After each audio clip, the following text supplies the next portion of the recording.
Il doit être aux alentours de 3 heures du matin. Et dans quelques instants, je vais descendre dans la cave. Car ils ont dit qu'ils m'attendaient, qu'ils voulaient me rencontrer. Mais avant de franchir cette porte, je dois vous raconter comment tout a commencé. Au cas où je ne reviendrai pas. Au cas où tout se terminerait dans ce sous-sol d'immeuble, au beau milieu de la nuit.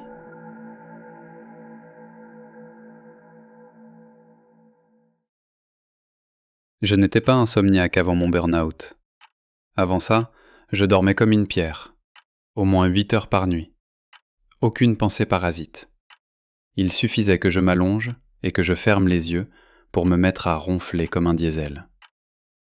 Et puis un jour au boulot, j'ai craqué. Des délais impossibles à tenir, des messages sur mon portable à 11 heures du soir, des mois et des mois à me mettre la pression car mon travail n'était jamais assez bien. Jamais assez rapide. Dans l'open space, il suffisait que mon boss s'approche à moins de 5 mètres de mon bureau pour que je me mette à avoir les mains moites et des sueurs froides. Et puis cette impression de n'avoir aucune échappatoire, d'être toujours à terrain découvert devant la tanière d'un prédateur. Si bien qu'un matin, je me suis simplement effondré devant mes collègues. C'était juste avant la pause déjeuner. Le moment de la journée où il y avait le plus d'agitation. Les téléphones qui sonnent de partout. Les employés qui haussent la voix pour se faire entendre. Les touches de clavier qui mitraillent de tous les côtés. Tout à coup, mon cœur s'est emballé. Ma vision s'est obscurcie.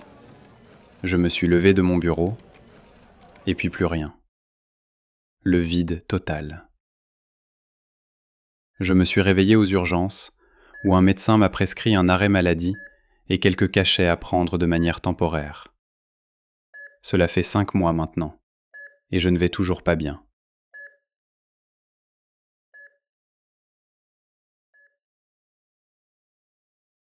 Cette nuit-là, je n'arrivais pas à trouver le sommeil malgré les somnifères. Le silence de l'appartement était lourd, oppressant. Le moindre petit bruit me paraissait hostile. Alors j'ai pris mon téléphone et je me suis adossé contre la tête de lit. Sur YouTube, il y avait une chaîne de vidéos bushcraft que j'aimais bien regarder pour m'endormir. Parce que le gars était toujours accompagné d'un gros chien pendant qu'il galérait à monter son campement sous une pluie battante. À peu près au moment où il était en train d'installer son poêle à bois portatif dans sa tente, je crois que je me suis endormi. Quand je me suis réveillé, la vidéo avait changé. Ce n'était plus du contenu bushcraft, mais une émission de radio en direct, avec un décor rose, bleu et mauve, et des jingles qui défilaient sur les écrans derrière.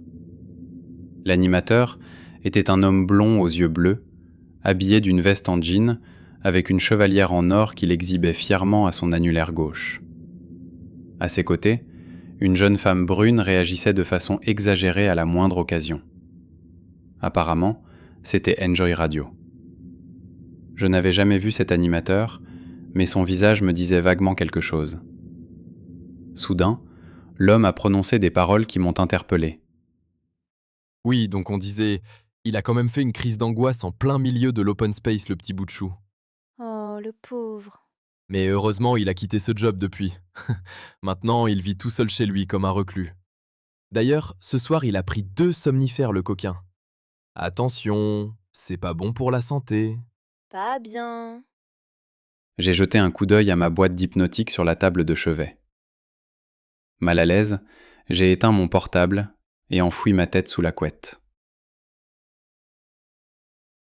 Le lendemain, après plusieurs heures à émerger de ma nuit de sommeil chimique, des souvenirs de l'émission de radio me sont revenus à l'esprit. C'était quand même une drôle de coïncidence. On aurait dit que l'animateur radio décrivait ma vie, comme s'il était caché derrière un miroir sans teint quelque part et qu'il observait tous mes faits et gestes. Pour en avoir le cœur net, j'ai saisi mon portable et je me suis rendu sur la chaîne YouTube d'Enjoy Radio. Aucune trace de la vidéo d'hier. D'ailleurs, l'animateur n'était plus du tout le même. J'ai eu beau faire défiler jusqu'à des publications de plusieurs années en arrière, l'animateur blond à la chevalière en or n'apparaissait nulle part. C'était toujours ce bon vieux Bastien avec son crâne dégarni et son visage rondouillard. J'ai chassé cette idée de mon esprit et continué ma journée comme si de rien n'était. Le soir même, j'ai commencé à bâiller très tôt. Mais je me suis quand même décidé à essayer de regarder un film dans le salon. J'ai posé le PC portable sur la table basse et me suis rendu sur un site de streaming. Puis, j'ai étendu complètement mes jambes sur le canapé comme un pacha.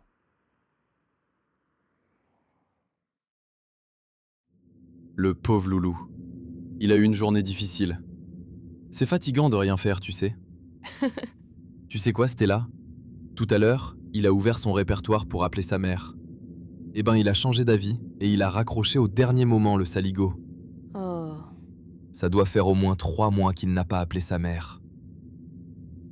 En entendant ces mots, je me suis redressé d'un coup sur le canapé.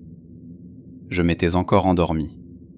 Et toujours ce foutu animateur blond et sa potiche qui me tiraient de mon sommeil. Mais le plus perturbant étaient les paroles qu'il venait de prononcer. J'avais effectivement hésité à appeler ma mère dans l'après-midi. Mais je n'avais finalement pas trouvé le courage d'écouter ces monologues sans fin. Attends. Je crois qu'il se doute de quelque chose. De toute manière, il va bientôt venir nous rendre visite au studio. Depuis le temps qu'on a envie de le rencontrer. Oh oui. Demain, il va venir nous voir. Demain, il va descendre à la cave.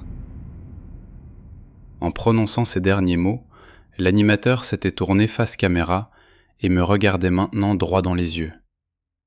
Il n'avait plus son expression légère et moqueuse de d'habitude. Son regard était implacable, glacial. J'ai honte de le dire, mais j'ai aussitôt rabattu l'écran de mon ordinateur tellement j'étais terrorisé. Le lendemain, les paroles de l'animateur radio m'ont trotté dans la tête toute la journée. Il va descendre à la cave. Qu'est-ce qu'il voulait dire par là? Mais est-ce qu'il parlait réellement de moi? À ce moment-là, j'ai pensé que je devenais fou pour de bon. Quand je suis rentré des courses en fin d'après-midi, je me suis arrêté un instant dans le hall de l'immeuble. Je n'ai pas pu m'empêcher de m'approcher de la porte qui menait à la cave au sous-sol, juste pour voir si j'entendais quelque chose. Derrière la porte, j'ai posé mes courses par terre, puis j'ai commencé à écouter attentivement. Rien. Le silence complet. J'ai ouvert la porte et tendu l'oreille en direction de l'obscurité qui baignait les escaliers. Au bout d'un moment, il m'a semblé entendre une sorte de bruit de souffle audio, avec des petits craquements, un peu comme celui d'une platine vinyle. Puis, un grincement, comme si quelqu'un venait de se lever d'une chaise de bureau. Demain, il va descendre à la cave. J'ai refermé brusquement la porte et me suis dépêché de remonter à mon appartement au 3e étage.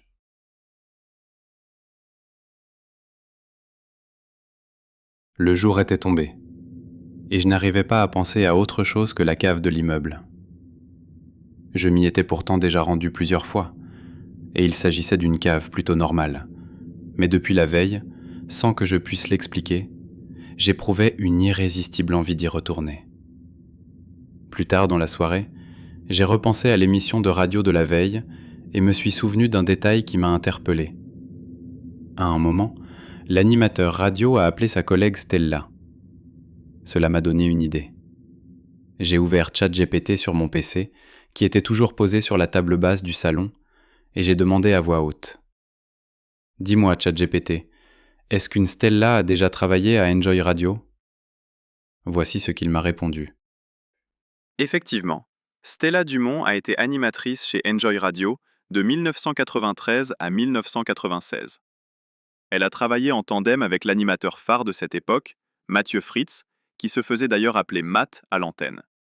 Malheureusement, ils sont tous les deux décédés dans un tragique incendie qui a ravagé le sous-sol du studio, anciennement situé rue Oberkampf, dans le 11e arrondissement de Paris, le 9 novembre 1996. J'ai failli tomber de mon canapé. Mon appartement était situé rue Oberkampf. Après quelques minutes à reprendre mes esprits, j'ai recommencé à poser des questions à ChatGPT. Dis-moi plus sur Mathieu Fritz, s'il te plaît. Bien sûr, avec plaisir. Alors Mathieu Fritz, c'était vraiment une des premières stars de la radio contemporaine, grâce au format libre antenne, qui était suivi par énormément d'auditeurs à cette époque. Il s'était fait connaître par sa personnalité mordante et un peu rude, car il n'hésitait pas à raccrocher au nez de ses auditeurs, ou parfois se moquer d'eux d'une manière vexante et humiliante. Mais ses émissions ont cartonné pendant de nombreuses années, et il a vraiment battu tous les scores. Après avoir fait quelques recherches sur Google pour essayer d'avoir des images du drame, j'ai rabattu l'écran du PC et je suis resté un moment en silence sur mon canapé. Ce soir, pas de YouTube, pas de film non plus. Rien qui puisse me faire me retrouver encore une fois nez à nez avec le blondinet et sa cruche de collègues. Mais j'ai quand même pris un somnifère, car une envie furieuse d'aller voir dans la cave me tourmentait de plus en plus. Il fallait que je m'endorme, et vite. En attendant que le cachet fasse effet, je me suis adressé à la seule compagnie que j'ai eue au cours de ces derniers mois. Mon enceinte connectée à Alexa. Je l'avais achetée de manière totalement compulsive sur un site de vente en ligne bien connu, afin de tuer l'ennui. Alexa, mets-moi une musique douce pour dormir, s'il te plaît. Alexa, mets-moi une musique douce pour dormir, s'il te plaît. Comme l'enceinte ne réagissait pas, je me suis levé et dirigé vers l'étagère où elle était posée. Sur le coup, j'ai pensé à un problème de batterie. Mais après l'avoir inspecté, tout m'a semblé normal. Alexa, mets-moi une musique douce pour dormir. Soudain, il y a eu un bruit de platine vinyle dans l'enceinte. En fait, non. Cela ressemblait plutôt au crépitement d'un feu au loin. Je ne m'appelle pas Alexa. Je me suis figé. J'ai lâché l'enceinte par terre, qui a roulé jusqu'à la table basse. Mon corps tout entier était parcouru de frissons. Moi, c'est Stella. Et ce soir, tu vas venir nous rejoindre dans la cave. À cet instant, je n'ai toujours pas d'explication, mais mon corps ne répondait plus. Je me suis vu marcher à travers le salon, déverrouiller la porte d'entrée et sortir sur le palier. Je ne pouvais rien faire, seulement observer. Puis, j'ai descendu les marches de l'immeuble une par une, lentement, sans penser à rien. Deuxième étage. Premier étage. Au rez-de-chaussée, la porte qui menait aux escaliers du sous-sol était grande ouverte. Alors je me suis dirigé vers elle. Et me voici maintenant devant cette porte, en train de vous raconter mon histoire. Mais il est temps pour moi de descendre dans la cave. De toute manière, mon corps ne m'appartient plus. Je ne peux pas lutter. Alors je franchis la porte et descends les marches une par une, lentement, sans penser à rien. Arrivé en bas, je sens une main lourde se poser sur mon épaule. Je tourne doucement la tête et il me semble voir une chevalière en or briller dans la pénombre. Et là, le noir complet. Bienvenue sur Radio Lucifer. Aujourd'hui, nous avons un nouvel invité. Alors, aiguisez vos griffes et sortez les crocs, car le show va bientôt commencer.